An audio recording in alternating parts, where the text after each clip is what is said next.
In today's video, I'm going to teach you how to remove the decimal point from dollar amounts in a bank CSV. Start by opening Microsoft Excel on your desktop, and make sure your bank CSV is already open in the workbook. You should be looking at your transaction data, with the original amount column in column C. In this workflow, column D is the converted amount column, and cell D2 is the first empty cell under the new header. For the first method, use the conversion formula for amounts that Excel is treating as numbers. Click cell D2. This is where the first converted value will go.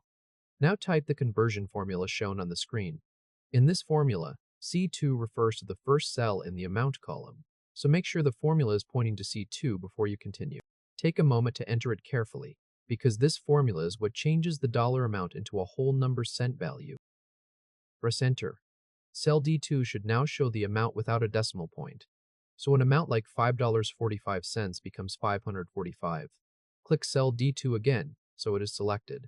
Look at the bottom right corner of that cell for the small green square called the fill handle. Double-click that small green square to copy the formula down through every row that has data. Column D should now show whole number values with no decimal point for every transaction row. Next, convert those formulas into static values. Click the D column header to select the entire converted column. Press Ctrl+C to copy it. Then right-click the D column header. Under Paste Options, click Values V. This is the icon that shows 1, 2, 3, 20. The formulas in column D are now replaced with plain numbers. Now remove the original amount column. Right-click the C column header, which is the original amount column. From the context menu, click Delete. The converted amount cents values shift into column C, and they are now the only amount column in the file. There is also a second method, using substitute, for cases where the amount is formatted as text.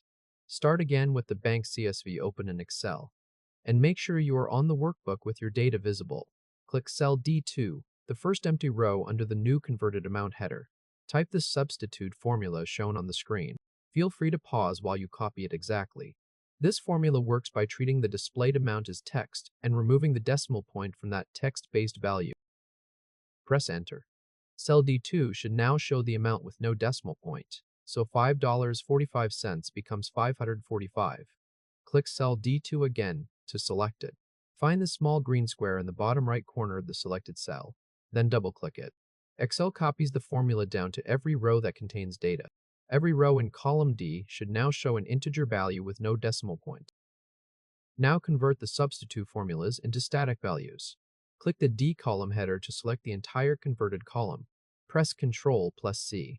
Right-click the D column header, then under Paste Options, click Values V, the icon with 1, 2, 3. The formulas in column D are now replaced with plain numbers. Remove the original amount column by right-clicking the C column header. Click Delete in the context menu. The amount cents values shift into column C, leaving one clean amount column in the file. If this helped, hit like and subscribe for more quick tutorials. Your CSV file, named upload.csv, now has every dollar amount converted to its cent equivalent integer. A value like $5.45 is now $5.45, and $1,850 is now $185,000. The file opens in Excel or Notepad as a plain CSV with no decimal points in the amount column. For method A, round matters because a plain multiplication formula can sometimes produce tiny floating point differences. Using round around the calculation prevents those edge cases from breaking the bank upload. For method B, substitute works well because it operates